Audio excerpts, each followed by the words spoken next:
Lippitt, owner of the Hill Street Group and host of Communication is an Art, the podcast. I'm a communication strategist, a public speaker, and a leadership trainer. Most weeks, I'll be joined by other communication specialists, but every few weeks, you'll hear from just me to equip you, the listener, with practical tools and strategies to navigate through your day with confidence. These podcasts are always non-scripted and conversational. So let's dive into this together.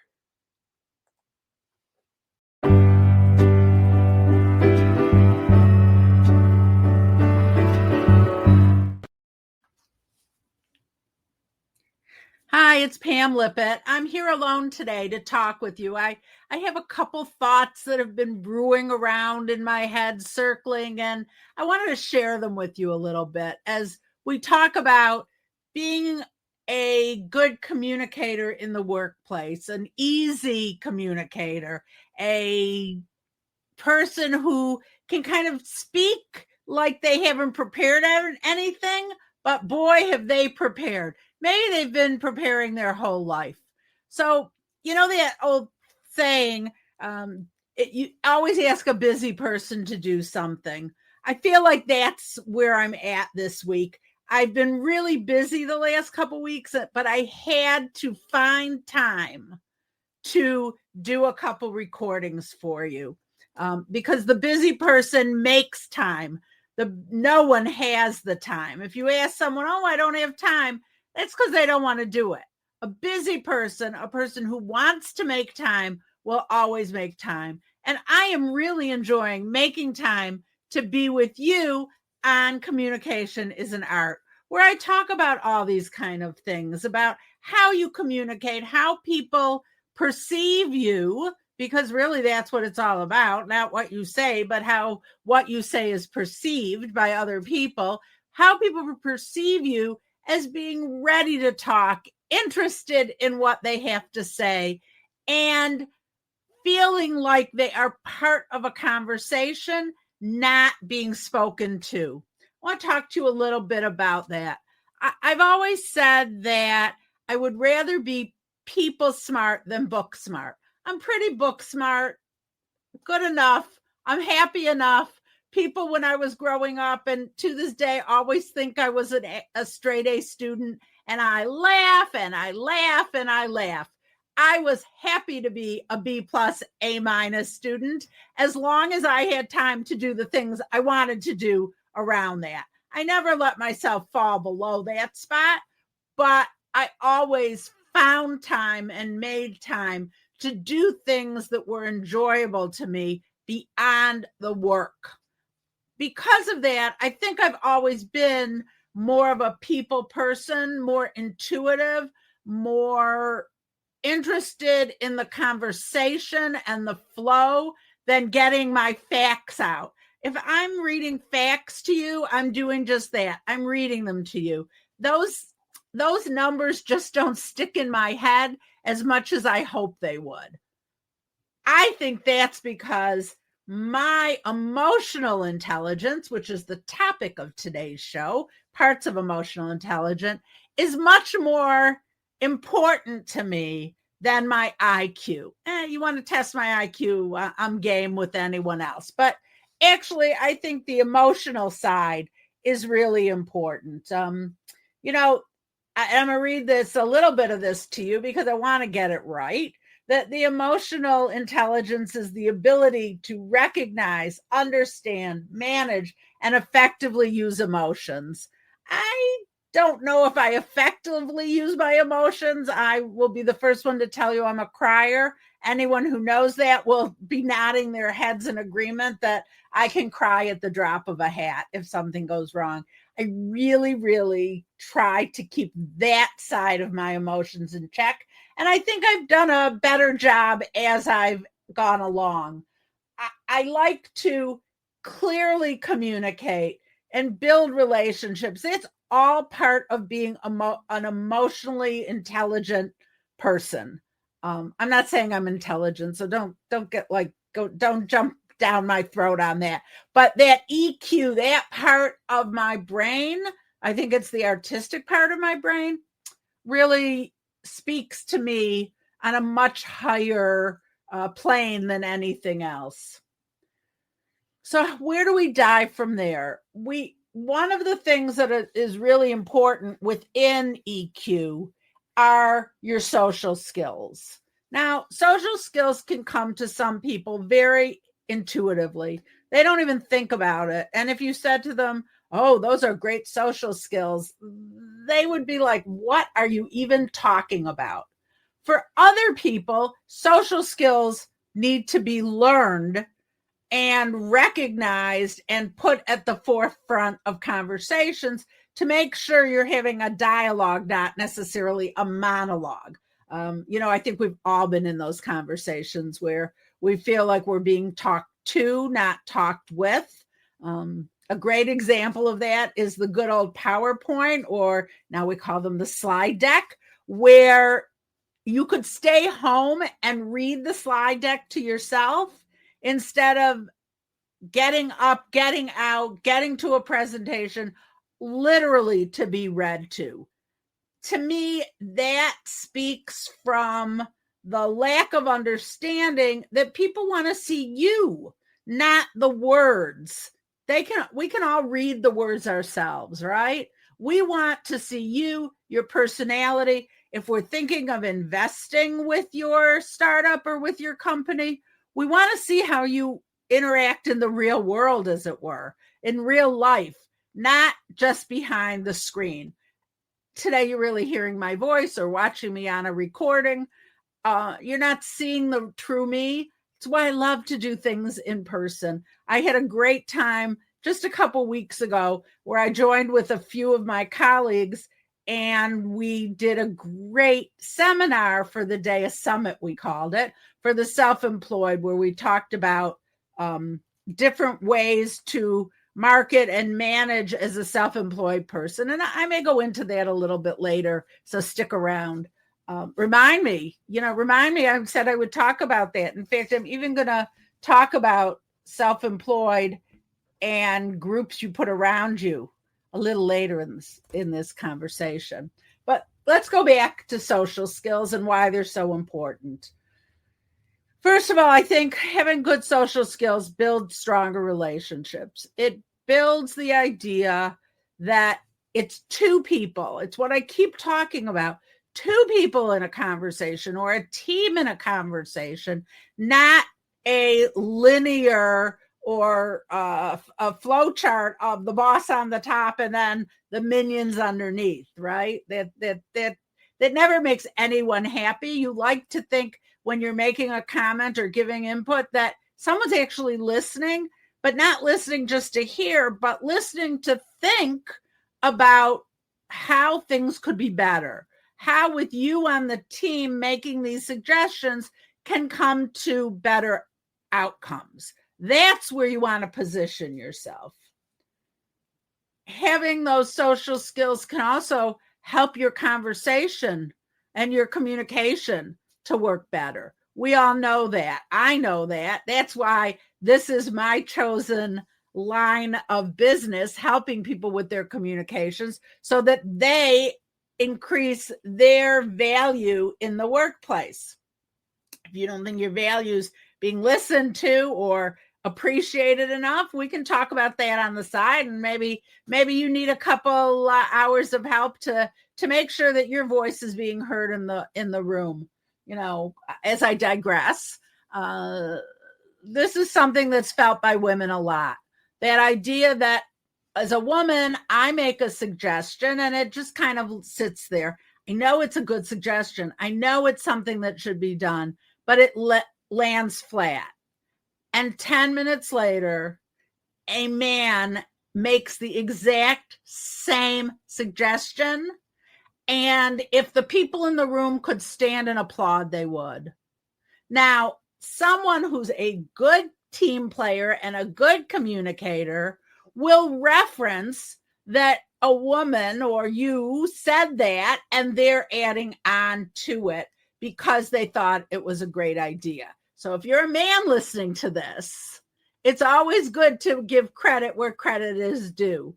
And if you're a woman too, if a man makes the suggestion first, women often say, let's listen back to him. Let's turn back to that situation and give that another look, because I think there was something there.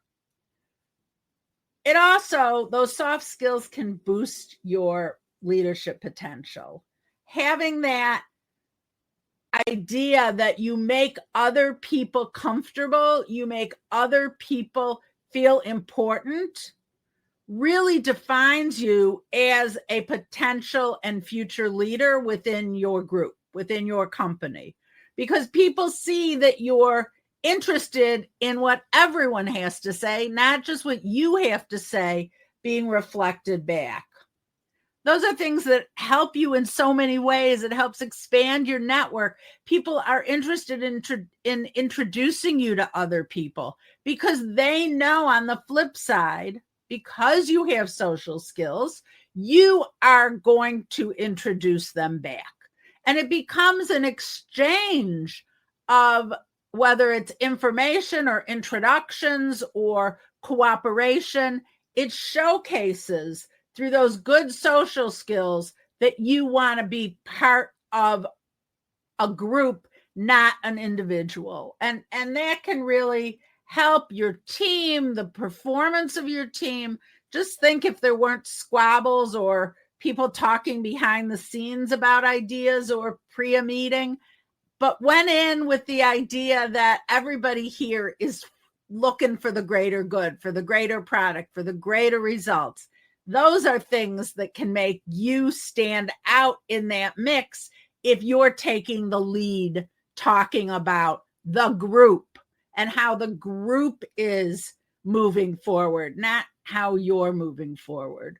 You know, when you write a letter for a nonprofit looking for donations, they say you should count how many the word you use during that letter, and how few times you say I or we as the organization, because you're bringing the other person into the room. Over the years, I've done a lot of asks for major gifts, and I've always said that my secret, my internal secret, is that when the person you're talking to asking for a major commitment all of a sudden stops talking about the organization as the organization or what you are doing, and all of a sudden there's a flip of that switch and they say, well, you know, with that we could move forward. I could see how that could help us doing this. And I always say that's the flip. Now you've made a mental, an emotional commitment to the organization. Now it's time to figure out how you want to support it. But once you buy in that this is a place where you want to be involved, that's, I would say, 80% of the battle. The rest is just getting to the end goal. And so people know that about me. I can always figure out where to interject that. Then it's probably after 20 minutes or so, interject that. Well, now let's talk about different opportunities. You've got to give people space. You've got to listen to them, got to hear what is important to them. And then you can not jump in, but now we say slide into the DM. Now you can slide in the purpose of the conversation. So these are different ways that we turn around and talk about, like, the idea of increasing your social skill quality, your emotional intelligence. I hope you like this.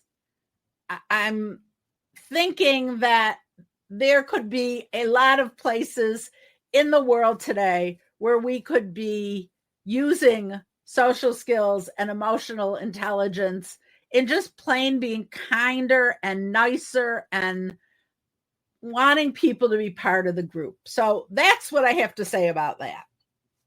Now I'll take a little breath and I'll follow up what I said I would talk about before, which is being self-employed. There's all different ways to talk about being self-employed.